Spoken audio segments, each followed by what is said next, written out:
দেশের রাজনীতি ও শিল্প জগতের এক উজ্জ্বল নক্ষত্র সাবেক স্বাস্থ্য ও পরিবার কল্যাণ প্রতিমন্ত্রী মিজানুর রহমান সিনহা আর নেই। গত শুক্রবার 15 মে রাতে সিঙ্গাপুরের একটি হাসপাতালে চিকিৎসাধীন অবস্থায় ৮৩ বছর বয়সে তিনি শেষ নিঃশ্বাস ত্যাগ করেন। ইন্না লিল্লাহি ওয়া ইন্না ইলাইহি রাজিউন। তাঁর এই আকস্মিক ও চিরন্তন প্রস্থানে পুরো দেশ জুড়ে, বিশেষ করে তাঁর নির্বাচনী এলাকা মুন্সিগঞ্জে গভীর শোকের ছায়া নেমে এসেছে। মরহুমের প্রতি শেষ শ্রদ্ধা জানাতে রবিবার ১৭ মে বেলা 11:30টার দিকে জাতীয় সংসদ ভবনের দক্ষিণ প্লাজায় এক রাষ্ট্রীয় ও আবেগঘন পরিবেশে তাঁর প্রথম জানাজা অনুষ্ঠিত হয়। জানাজায় ইমামতি করেন জাতীয় সংসদ সচিবালয়ের সিনিয়র পেশ ইমাম আবু রায়হান। প্রিয় এই নেতা ও সফল উদ্যোক্তাকে শেষ বিদায় জানাতে সংসদ চত্বরে নেমেছিল রাজনৈতিক ব্যক্তিবর্গ ও সর্বস্তরের মানুষের ঢল।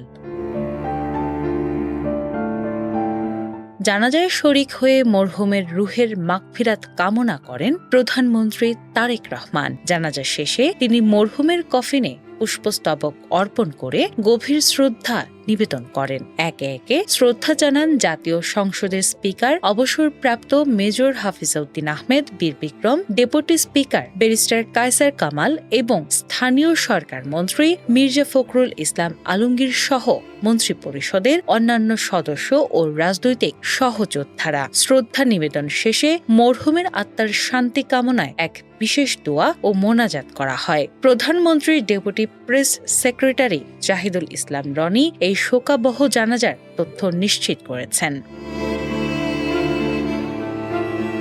মিজানুর রহমান সিনহা কেবল একজন সফল রাজনীতিবিদই ছিলেন না, বরং দেশের ঔষধ শিল্প খাতের অন্যতম পথিকৃৎ ছিলেন। তিনি দেশের অন্যতম শীর্ষস্থানীয় ঔষধ প্রস্তুতকারক প্রতিষ্ঠান একমি ল্যাবরেটরিজ লিমিটেড অ্যান্ড গ্রুপের ব্যবস্থাপনা পরিচালক হিসেবে অত্যন্ত সুনামের সাথে দায়িত্ব পালন করে আসছিলেন। তার বলিষ্ঠ নেতৃত্বে প্রতিষ্ঠানটি দেশের গণ্ডি পেরিয়ে আন্তর্জাতিক অঙ্গনেও সুনাম কুড়িয়েছে।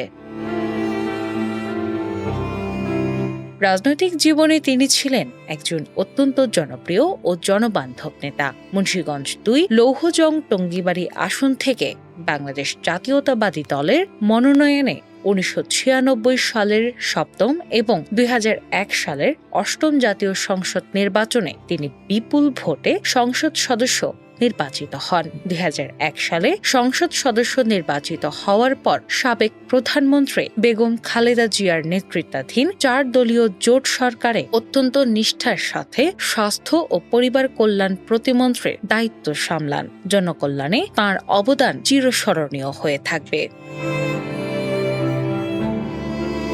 দীর্ঘদিন তিনি অত্যন্ত বিশ্বস্ততার সাথে কেন্দ্রীয় বিএনপির কোষাধ্যক্ষ হিসেবে দায়িত্ব পালন করছিলেন। দল ও মানুষের প্রতি তাঁর এই একাগ্রতার স্বীকৃতি স্বরূপ সর্বশেষ ঘোষিত মুন্সিগঞ্জ জেলা বিএনপির কমিটিতে তাঁকে আহ্বায়কের গুরুত্বপূর্ণ দায়িত্ব দেওয়া হয়েছিল। তাঁর এই চলে যাওয়া দেশের রাজনৈতিক অঙ্গনে ও শিল্প খাতে এক অপূরণীয় ক্ষতি। আমরা তাঁর বিদেহী আত্মার চিরশান্তি কামনা করছি এবং শোকসন্তপ্ত পরিবারের প্রতি গভীর সমবেদনা জানাচ্ছি। দিনা ইসলাম, বাংলা বাজার পত্রিকা।